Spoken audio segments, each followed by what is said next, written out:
Amsal 14 ayat 5 berkata, saksi yang setia tidak berbohong, tapi siapa menyembur-nyemburkan kebohongan adalah saksi dusta. Siapa di sini saksi dusta? Tidak ada. Siapa di sini saksi yang setia? Amin. Amsal 17 ayat 7. Orang bebal tidak layak mengucapkan kata-kata yang bagus, apalagi orang mulia mengucapkan kata-kata dusta. Saudara, orang mulia. Saudara, orang mulia. Jangan ambil bagian dalam semua gosip, dalam semua kebohongan, dalam semua dusta. Jangan duka citakan Roh Kudus yang ada di dalam saudara. Setan mau saudara ikut kehendak daging saudara. Setan mau saudara terus berbohong. Karena bukan hanya Roh Kudus berduka cita, saudara akan menerima akibat yang sangat tidak baik. Saya bacakan Amsal 19 ayat 5. Mari kita baca bersama-sama ayat ini. Amsal 19 ayat 5. 1, 2, 3. Ya. Saksi dusta tidak akan luput dari hukuman. Orang yang menyembur-nyemburkan kebohongan tidak akan terhindar. Jadi tidak bisa luput. Orang dunia ini berpikir tidak apa-apa berdusta sepanjang tidak ketahuan. Tapi Alkitab mengajarkan walaupun tidak ketahuan oleh orang yang bersangkutan, oleh bos, oleh pemimpin, oleh keluarga, oleh siapalah yang bersangkutan, tapi Tuhan tahu dan tidak bisa luput dari hukuman. Dan diulangi lagi di ayat 9. Mari baca bersama Amsal 19 ayat 9. 1, 2, 3. Ya. Saksi dusta tidak akan luput dari hukuman. Orang yang menyembur-nyemburkan kebohongan akan binasa. Kita tidak mau ini akhir hidup kita. Kita mau berkemenangan. Amin, saudaraku. Itu sebabnya pada malam ini kalau Roh Kudus bicara, jangan keraskan hati. Jangan duka citakan Roh Kudus. Yang artinya saudara keraskan hati, saudara pilih, tidak, aku mau bohong. Apapun dibilang aku bohong. Aku kekurangan. Mesti kuambil sebagian dari persembahan KKS ini. Aku akan bohong dalam laporanku, misalnya.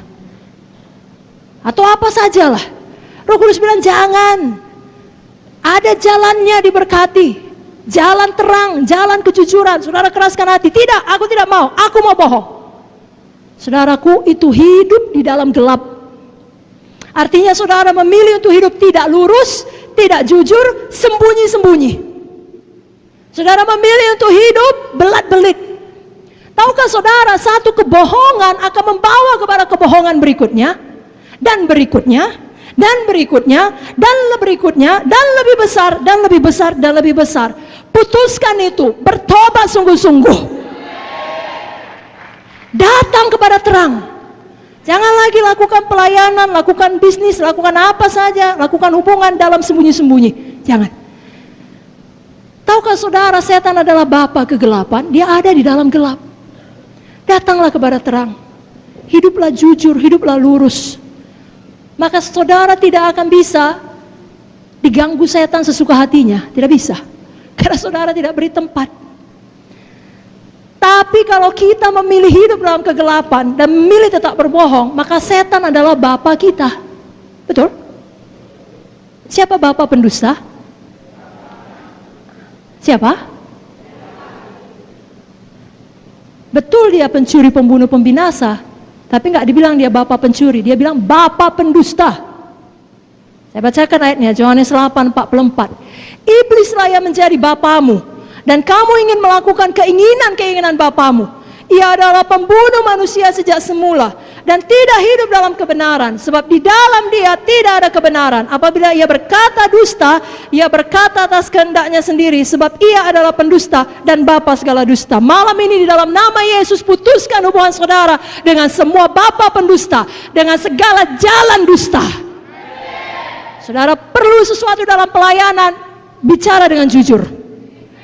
Bicara baik-baik. Jangan buat skim-skim, jangan tidak jujur. Sudah mengerti? Tidak ada yang namanya berbohong untuk kebaikan. Iblislah bapamu katanya. Kita tidak mau. Kita mau hidup di dalam terang. Kita orang mulia. Mulut kita bukan mulut orang bebar.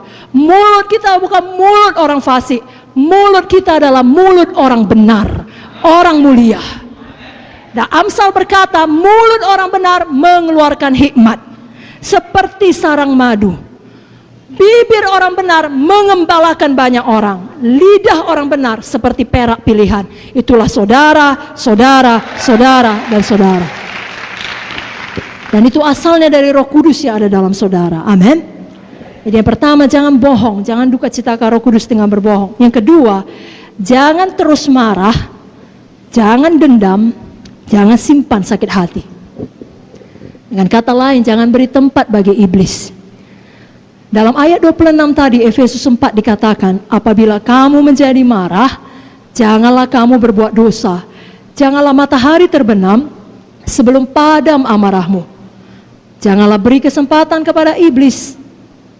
Jadi jangan biasakan terus marah dan berdosa. Jangan biasakan jadi orang yang selalu negatif. Sudah pun baik semua, Tuhan sudah lindungi, KKS saudara menang, tidak ada bom, tidak ada hujan. Ya, tapi kemudian tidak ada jiwa baru. Itu memang tidak baik ya. Itu memang hal yang kurang baik. Lalu saudara marah-marah. Atau katakanlah ada jiwa baru, semua hadir kecuali satu orang. Lalu saudara marah. Semua yang hadir saudara marahi, bukan dia yang salah. Saudara mengerti? Jangan jadi orang demikian. Jangan jadi pemimpin yang demikian. Justru semua buruk pun saudara bisa melihat kebaikan Tuhan. Karena saudara tahu saya masih hidup. Saya belum dipanggil Tuhan, tandanya ada yang baik menanti saya di depan. Ada yang baik yang harus saya kerjakan. Walau semua ini kacau, saya belum pulang ke sorga, berarti ada kebaikan Tuhan. Begitu. Tapi kalau selalu melihat ini salah, itu kurang, ini tidak baik, pemarah. Kan kita tidak mau jadi orang munafik, saudaraku. Itu menduka citakan Roh Kudus. Lalu hati ini keras, Roh Kudus mau bicara gak bisa, buta, gak bisa dengar. Kenapa? Karena dikeraskan. Roh Kudus sudah bilang sabar, marah. Jangan begitu. Banyak bersyukur lihat kebaikan Tuhan. Nah, saya tidak menghakimi karena semua kita datang dari banyak latar belakang. Jangankan pemarah, pembunuh pun ada, pemerkosa pun ada, betul saudara. Dan puji Tuhan untuk darah Yesus yang sanggup mengampuni semua dosa-dosa kita. Seburuk apapun, sehitam apapun, menjadi putih seperti salju. Terima kasih Tuhan Yesus. Tapi setelah itu kita perlu patuh kepada pimpinan Roh Kudus. Hidup oleh Roh. Ya, tidak meneruskan hidup di dalam daging.